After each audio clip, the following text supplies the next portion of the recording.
할렐루야, 아멘. 오늘은 광야 길을 걷게 하신 하나님이란 제목으로 말씀을 전하려고 합니다.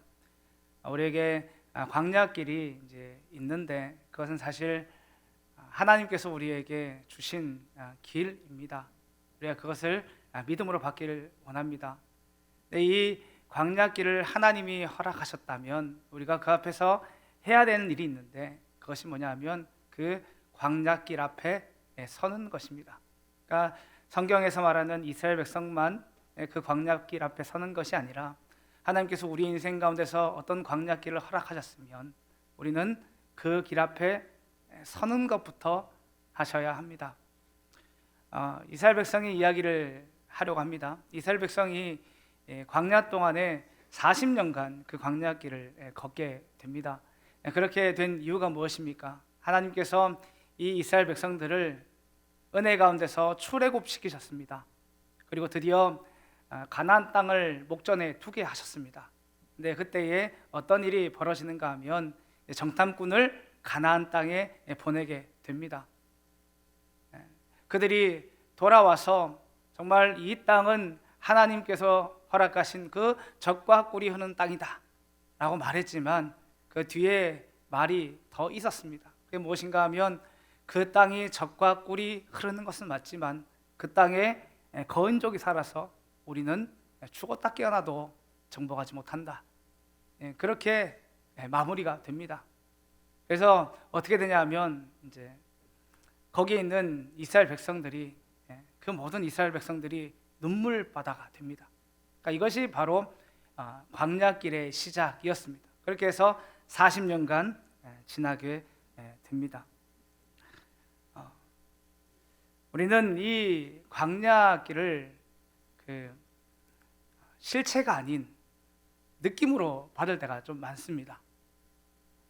무슨 말인가 하면 성경에서는 그 이스라엘 백성의 광야길 가운데서 하나님께서 불기둥으로 함께 하셨고 구름기둥으로 함께 하셨으니까 이 40년 생활이 굉장히 편했을 것이다 이렇게 생각을 하지만 사실 이 광야가 무엇입니까? 말 그대로 그냥 사막입니다. 저도 사막을 안 가봤지만 이렇게 이제 들은 경험을 하면 이 사막은 아침과 밤에 기온이 너무 낮습니다.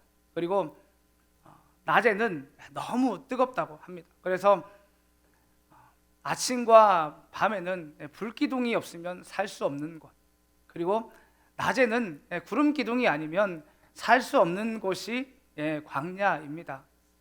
이 광야는 그냥 좋은 곳이 아니라 정말 은혜로 살긴 하지만 힘든 곳이 광야입니다. 제가 이 광야길을 이제 생각하면서 혼자 쓸데없는 생각을 한번 해봤습니다. 그게 무엇인가 하면 하나님께서 이스라엘 백성에게 이제 원망하는 이스라엘 백성한테 이렇게 말씀하십니다. 민수기 14장 34절인데 이제 함께 읽겠습니다. 시작. 너희는 그 땅을 정탐한 날수인 40일의 하루를 1년으로 쳐서 그 40년간 너희의 죄악을 담당할지니 너희는 그제서야 내가 싫어하면 어떻게 되는지를 알리라 하셨다 하라. 하나님께서는 이스라엘 백성이 원망하는 이스라엘 백성들한테 너희가 40일간 정탐했지 않느냐? 그래서 그것을 가지고 하루를 1년으로 쳐서 40년간 이제 광야 생활을 하게 할 것이다 하고 이렇게 이 말씀에서 못을 박습니다. 제가 이스라엘 백성을 생각하고 이 말씀을 보고 저는 어떤 생각이 들었냐 하면 하나님께서 정말 40년간 여기 두실까 하는 생각이 좀 들었습니다. 맨 처음에 이 말씀을 받았을 때에 그렇게 생각했을 것 같다는 겁니다. 왜냐하면 그래도 하나님께서 우리를 가나안 땅으로 인도하시려고 지금 여기까지 인도하신 건데 우리가 지금 그 조금 잘못했다고 해가지고 여기에 광야에 무려 40년 동안이나 두신다고? 한 1년, 2년 지나면 다시 가나안 땅으로 인도하시겠지. 그런 마음이 저한테도 있더라고요.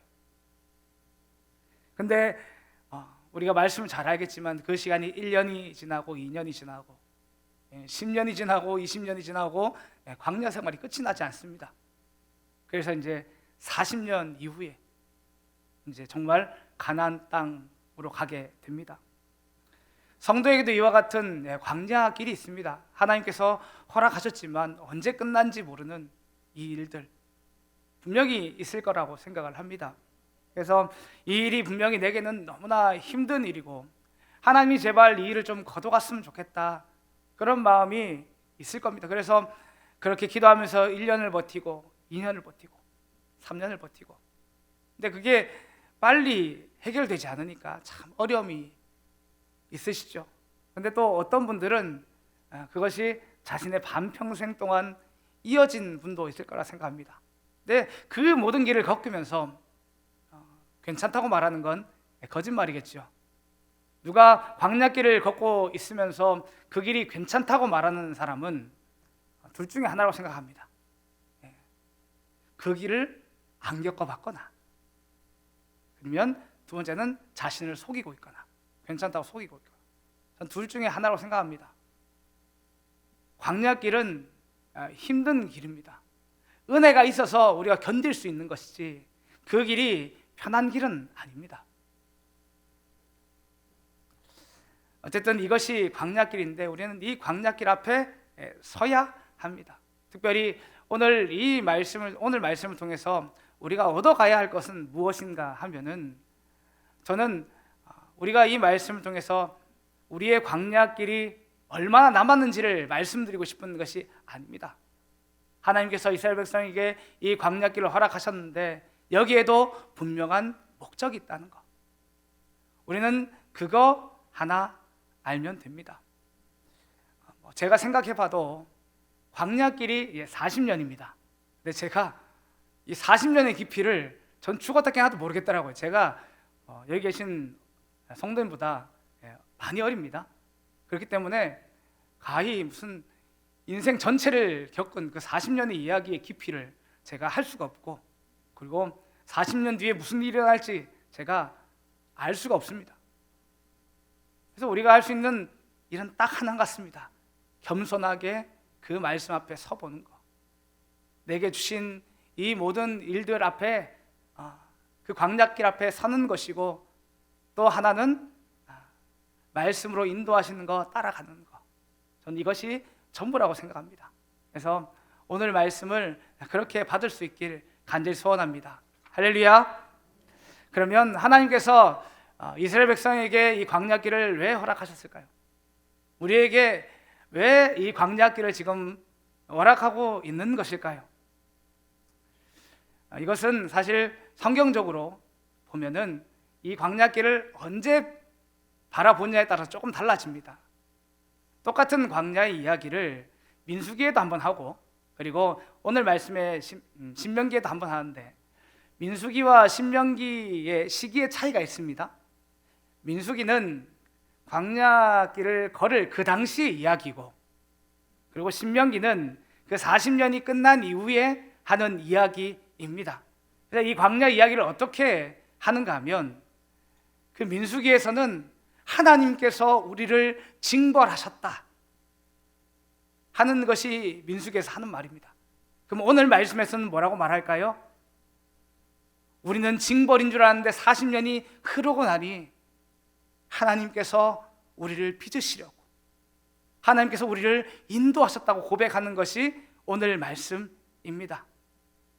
그러니까 우리는 때로 어떤 일들에 관해서 하나님께서 나를 참 힘들게 하시려고 이 일들을 허락하셨구나 할지 모르겠지만, 그 모든 일이 지난 이후에는 하나님께서 나를 빚어가시려고, 나를 하나님의 자녀답게 만드시려고 하신 일이구나 하는 것을 깨닫게 되실 겁니다.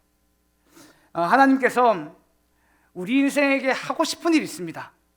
이것이 이제 사실은 우리에게 광야길을 허락하신 이유와 이제 동일하다고 생각을 하는데, 하나님께서 우리에게 원하시는 일이 무엇이라고 생각합니까?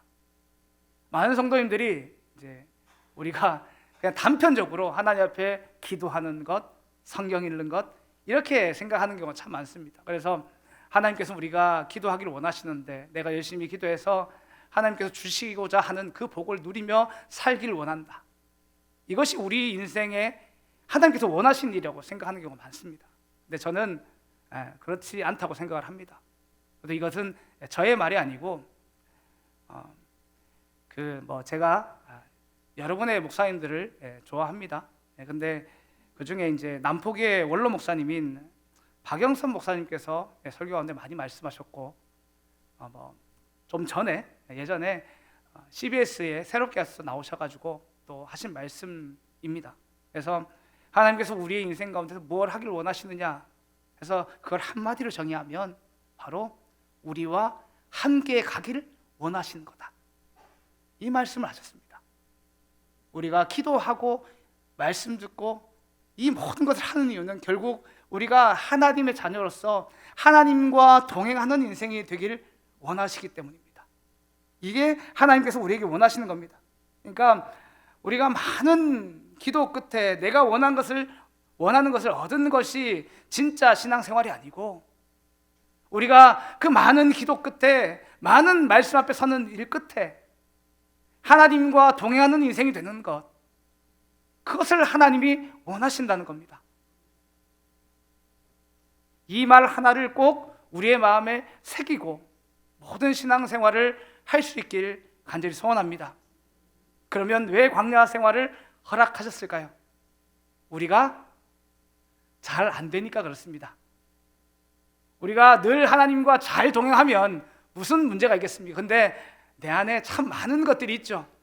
그래서 이것을 내려놓는 시간이 필요하고 훈련받는 시간, 연단받는 시간이 필요한데, 그것이 광야 길입니다. 오늘 말씀해 보면 크게 두 가지 있는 것 같습니다. 첫 번째는 무엇인가 하면 바로 이 광야 길을 허락하신 이유는 바로 나를 낮추시기 위해 허락하신 시간입니다. 우리 2절의 말씀을 같이 한번 읽어보겠습니다. 2절입니다. 시작. 내 하나님 여호와께서 이 40년 동안에 내 광야 길을 걷게 하신 것을 기억하라. 이는 너를 낮추시며 너를 시험하사 내 마음이 어떠한지 그 명령을 지키는지 지키지 않는지 알려 하심이라. 하나님은 이 말씀에서 왜 광야 길을 허락하셨냐고 묻는다면 너를 낮추기 위해서다 라고 분명히 말씀하십니다. 우리가 신앙생활하면서 잘 인지하지 못하고 잘 인정하지 못하는 게 있는데, 그것이 무엇인지 아십니까? 바로 내가 믿음이 없다는 것, 내가 말씀대로 살고 있지 않다는 걸 인정하는 것을 싫어합니다. 특별히 이제 누군가에게 다 비슷한데요. 어떤 성도님에게 성도님 이제 회개하셔야 됩니다 하면 버럭 화를 내십니다. 제가 했다는 건 아닌데 보통 그렇더라고요. 회개하십시오라는 말 듣는 순간 내가 뭘 회개할 게 있어가지고 왜 나한테 회개하라고 하지? 이런 마음들이 우리한테 많다는 겁니다. 예전에 대동교회 이야기 아닙니다. 다른 교회 이야기인데 어떤 성도님께서 저한테 진중하게 묻는 겁니다. 목사님, 저는 솔직히 장로님의 기도가 마음에 들지 않습니다, 이러는 겁니다. 그래서 제가 이제 무슨 말인가 한참 들었습니다. 집사님 왜 그러십니까? 이렇게 말했더니 장로님은 맨날 여기 올라오셔가지고 하시는 기도가 우리가 한 주간 죽을 죄인이었고 회개해야 된다 하고 그렇게 말하니까 솔직히 조금 화가 난다는 겁니다. 화가 난다는 거예요. 나는 정말 열심히 신앙에서 열심히 살려고 애쓰고 몸부림치고 왔는데 왜 장로님은 여기서 계속 우리가 회개해야 된다 하고, 나 열심히 살았는데 왜 세상하고 친구한 것처럼 자꾸 그렇게 이야기 안 하고 그렇게 얘기하시더라고요. 그래서 저는 좀 이 기도가 좀 바뀌었으면 좋겠습니다, 이렇게 저한테 진중하게 얘기하시더라고요. 그래서 제가 나중에 이제 다른 말씀을 드렸지만 사실 저도 예전에 그렇게 생각을 해본 적이 있거든요. 저도 예전에는 그 말이 맞는 줄 알았습니다.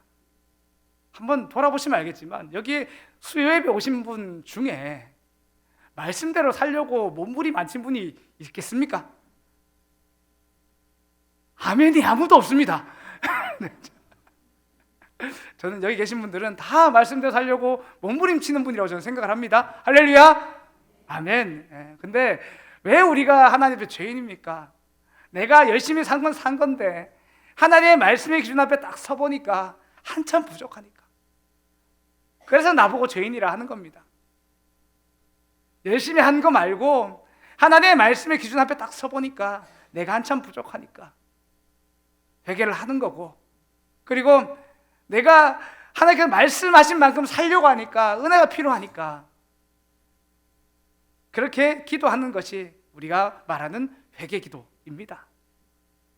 그래서 우리는 하나님 앞에 늘 회개 기도를 하는 것입니다. 근데 한번 생각해 보니까 왜 우리의 마음 가운데서 이런 마음이 들기 시작했을까를 생각해 보면, 내가 열심히 사는 것 말고 사실 우리의 기준은 하나님의 말씀이 되어야 합니다. 하나님께서 어떤 사랑을 할 때에도 내가 할 수 있는 대로 사랑하는 걸 말하는 게 아니라, 하나님께서 우리에게 원하는 사랑의 모양이 있습니다.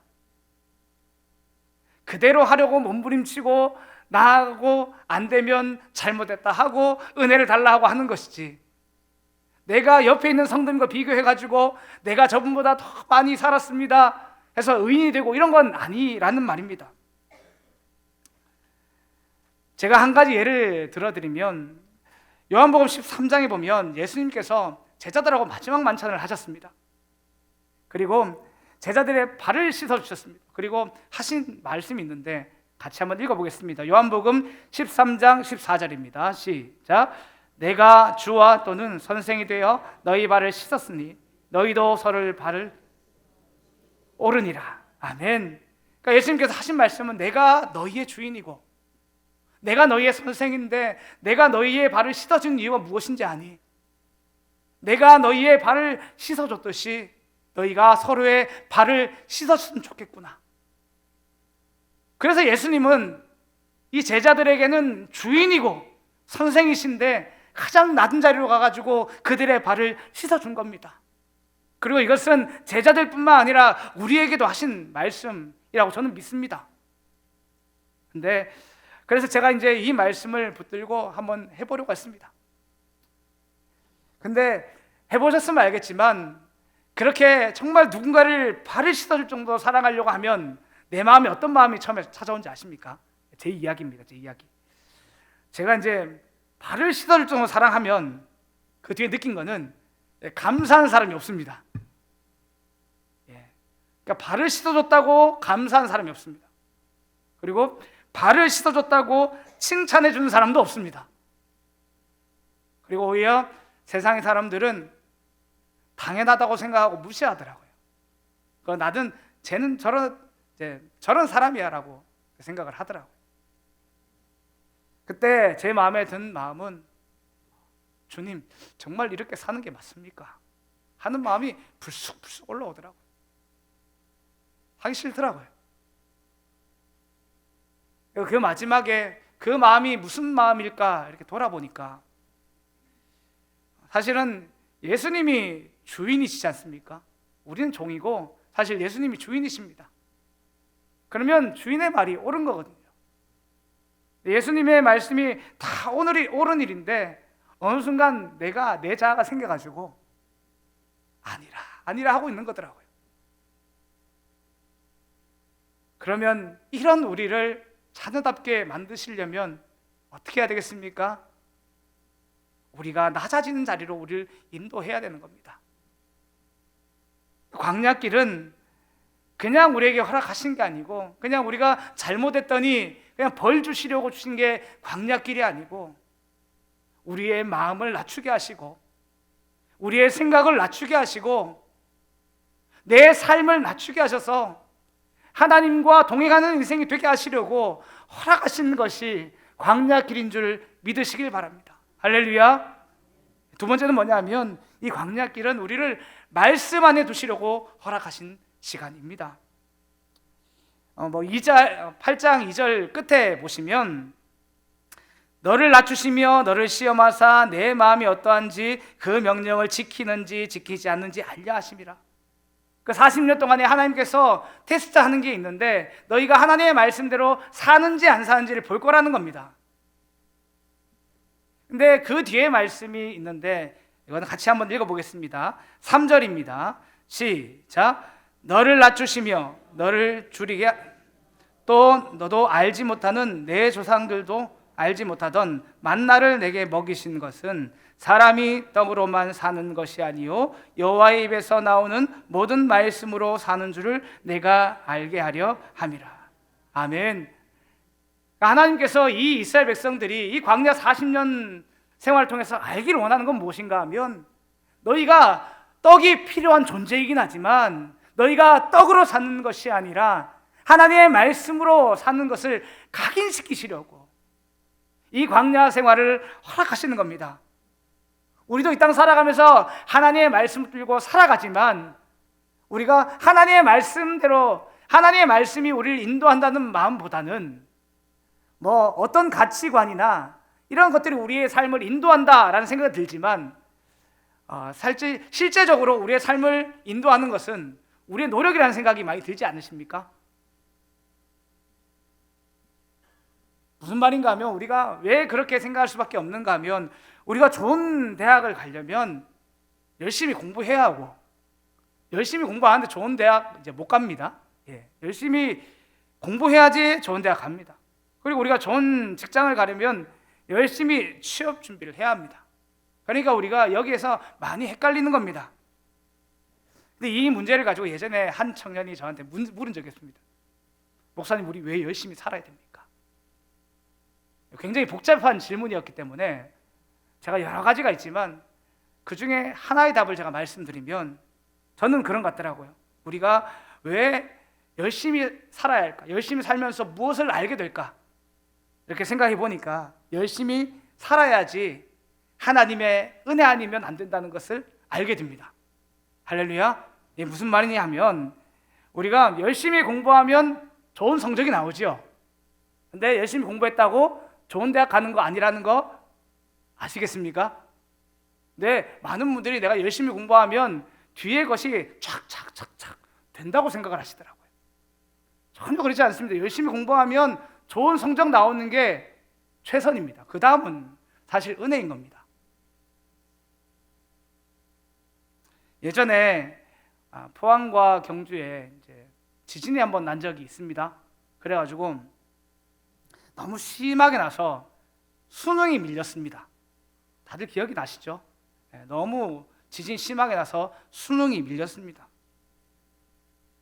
그래서 그 아이들은 사실 어떻게 생각했겠습니까? 내가 다 공부만 열심히 하면 내 뒤에 모든 것들이 잘 열릴 거라고 생각했는데, 사실 하나님께서 땅을 한번 흔드셨으니까 어떤 일이 벌어졌냐면 수능이 밀렸고,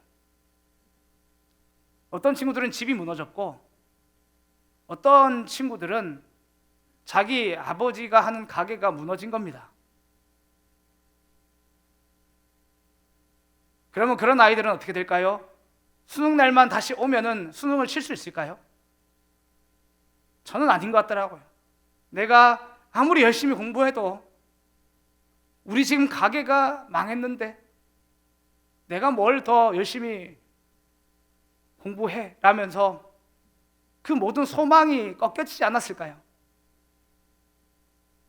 그래서 그 지진으로 통해서 그냥 수능이 일주일 밀려진 친구도 있겠지만, 어떤 친구들은 수능 자체를 치지 못하고 안타까운 삶으로 간 친구도 있을 것이라고 저는 생각을 합니다. 우린 때론 내가 열심히 안 해봐서 내가 모든 것을 다 커버할 수 있다고 생각하지만, 실제로 내가 열심히 하는 것만 생각하면, 우리가 공부를 열심히 했으면 좋은 성적이 나오는 것이 최선입니다. 만약에 그 뒤에 뭔가가 이루어져 있으면 우리는 은혜로 누리고 있는 겁니다. 이것을 아셔야 합니다. 무슨 말씀을 드리냐면, 우리는 이 땅을 살면서 떡이 필요하죠.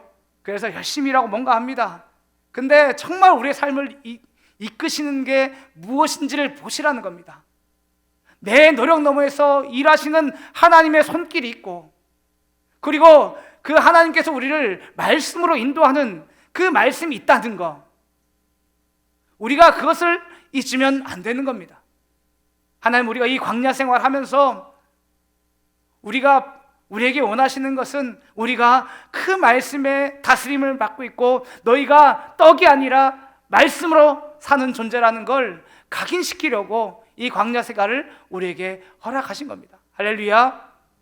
그래서 지금 내 삶 가운데서 정말 어려운 일을 당하고 있는 성도님 계시다면 그냥 어려운 그 힘든 일만에 집중하지 마시고 기도하시면서 하나님께서 내게 무엇을 원하시는지 한번 물어보시는 저와 모든 성도님 되시길 간절히 소원합니다. 마지막으로 시 한 편 읽어드리고 설교를 마무리하려고 합니다. 시는 절망이란 제목의 시입니다. 박인혜 시인의 시입니다. 제가 천천히 읽어드리겠습니다. 절망이란 마음을 오고 가도 못하게 올가매서 칠흑 같은 어둠 속으로 밀어 넣으며 한없는 낭떠러지로 떨어뜨리는 것이다. 절망이란 정신을 마비시켜 눈물 없는 눈물을 한없이 쏟아내게 하며 가슴이 답답해 숨을 쉴 수 없게 하는 것이다. 하지만 절망이란 나를 겸손히 돌아보게 하여 무에서 새로운 유를 꿈꾸게 하며 처음부터 다시 시작하게 한다. 절망이란 별과 달이 새롭게 보여지게 되는 것이며 나를 나답게 만들어주고 겸허하게 해준다. 이런 시입니다. 제가 전에 이 시를 우연히 보고 마음의 위로를 많이 얻었는데, 그래서 이제 이 박인혜라는 분이 어떤 분인가 제가 찾아봤습니다. 잘 모릅니다. 잘 모르고 저는 이제 검색을 해서 찾아봤습니다. 근데 이분이 보니까 공부를 많이 하셨더라고요. 공부를 많이 하셨고 2005년도에 자유문학 신인상 수상하셨고 지금은 이제 미주 크리스찬 문학가 협회에서 활동을 하고 계시다. 이렇게 이제 적혀 있더라고요.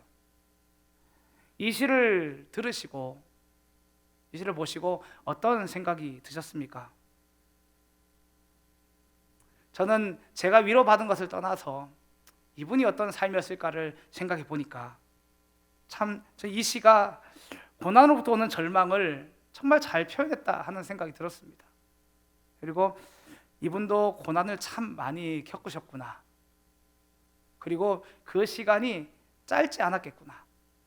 이런 생각이 들었습니다. 왜냐하면 여기 절망이란 이 말은 고난을 온몸으로 겪지 않았다면 절망을 이렇게 표현할 수 없겠더라고요.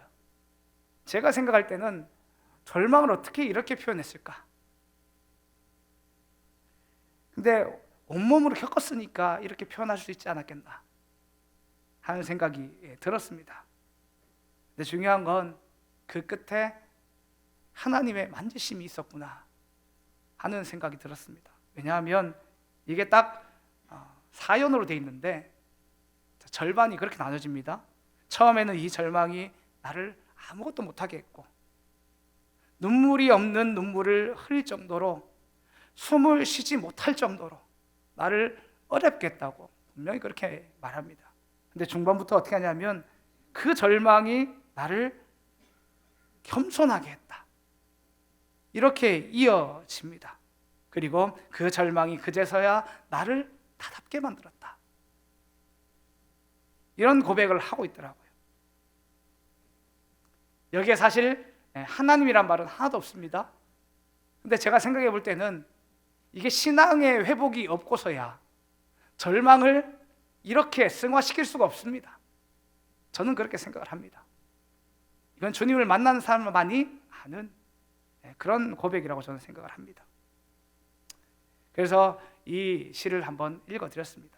혹시나 광야길을 걷고 계신 성도님 계시다면 그 길은 굉장히 마음이 어려운 시간이라고 생각을 합니다. 그래서 숨을 쉬기도 힘들고 하나님께서 마치 나를 구덩이로 밀어넣은 같은 그런 느낌을 받으실지도 모르겠습니다. 그런데 하나님께서 그 모든 시간을 통해서 하고 싶은 일이 있는데 그거는 나를 빚으셔서 하나님과 동행하는 인생이 되게 하고 싶은 겁니다. 그래서 나를 지금 낮추고 있는 시간이고 말씀 앞에 서도록 우리를 인도하는 시간입니다. 그래서 날마다 이 말씀 잘 기억하셔서 저와 모든 성도님들이 주님과 동행하는 자리까지 나아가는 은혜가 있기를 간절히 소원합니다. 아멘. 기도합니다.